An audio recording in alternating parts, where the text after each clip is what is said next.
All right, so for the second hip video, excuse me, I will preface this by saying I'm probably going to have a lot of excitement here in the background as people are getting ready for school and things. So I think I went ahead and I determined that my roof pitch was going to be a 912, and so I did that on the last one. One thing I don't think I made mention of was going from here to here, and what I did was I might have mentioned it, but turning off the walls and turning off the soffits and anything I didn't need, and just wiping out all the guts of inside the house. Not a bad idea. So when you're looking down on this, you can have more clarity. Okay. Um, so the first thing I have to do is I have to go find the widest, and to me this is the simplest part, is go find the widest section of the overall mass of the house. Okay, and this is the one I see as being widest right here, this wall. Okay, so what I'm going to do is I'm going to, and I could do it on either the right or the left elevation. Either one is fine. Um, so that is going to correspond. Oops, somehow music started here.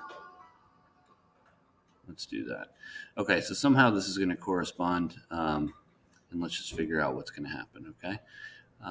So I'm going to copy this, and I'm going to go ahead and bring it up here. All right, and the dog is going to have something to say, I'm pretty sure. Molly, just chill out. All right, so this is a super easy starting point.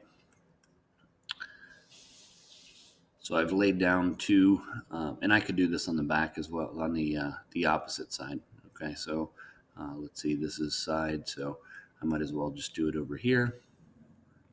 Molly, simmer. All right. I typically wouldn't do this. I would just kind of focus on one side at a time and then copy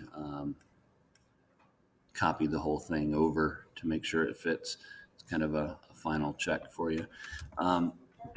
So there's that. Very straightforward.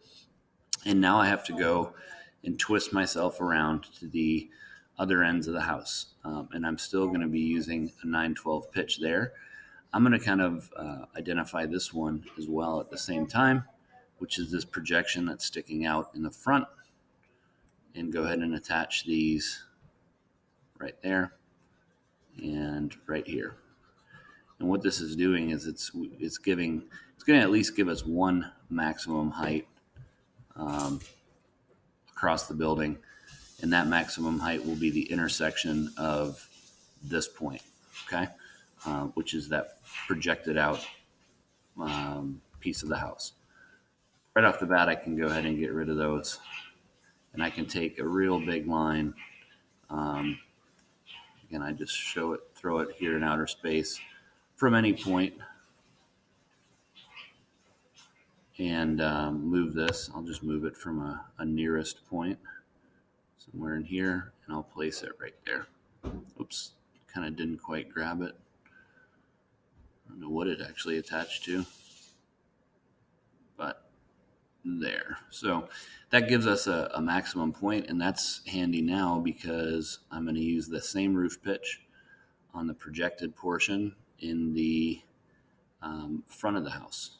So I'll go ahead and copy this. So this 912 projected portion. Now I know that my copy is not working great. I'm like picking up all kinds of stuff. This can go then right out here. And what we should be able to see is this, right?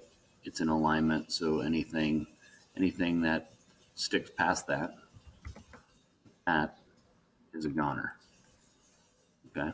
We know that we're not going to have any fascia board that sticks up here into space. So that's a goner.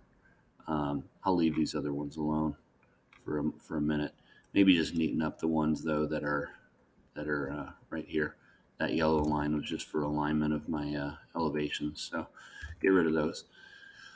And then again, we know that this fascia board is not going to stick up past the roof. Same as this, we've already figured those out. So this is starting to look definitely like a hip roof, but we still don't have a maximum height yet. We don't know where that is going to be. So now we have to go ahead and work from the side of the house. Now in this case, this is that longest side wall that I was saying is kind of our first thing we want to think about. Um, and that means that the midpoint of this wall would be the widest portion. And that you can see corresponds right down to here. So what I'm going to do is take this. You can see I'm not changing. The only time I would change a hip roof pitch is if something was completely isolated like this, or if otherwise I would have what we would call a clipped hip. So if I lower the pitch on one side, I would get what's called a clipped hip, because then that changes my whole ridge concept. Okay. So now we have this portion right here, this portion right here, and this should create. So this line is still apparently going to is right here at this peak, and this is what's misleading is that it looks like this should continue on into space, and it should, because this is what dictates. So I continue that and continue that. This is what dictates this intersection right here is what dictates the ridge of the overall roof. Okay, which means that this portion on this side has to get bumped out, and I have to actually take the mirror image of this and shoot it over here.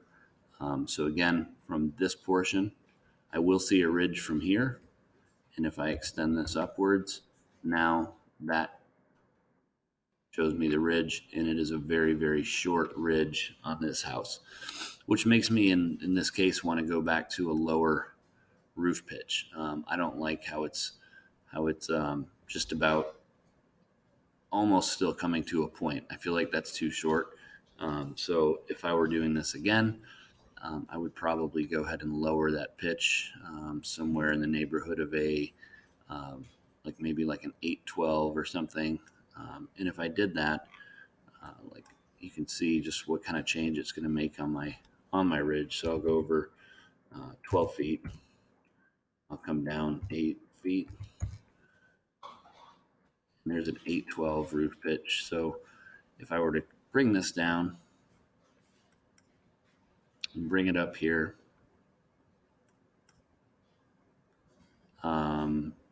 that's going to lower the ridge, but it's going to widen it over here. So it lowers it, but then it's going to end up widening it overall. So that's the setup.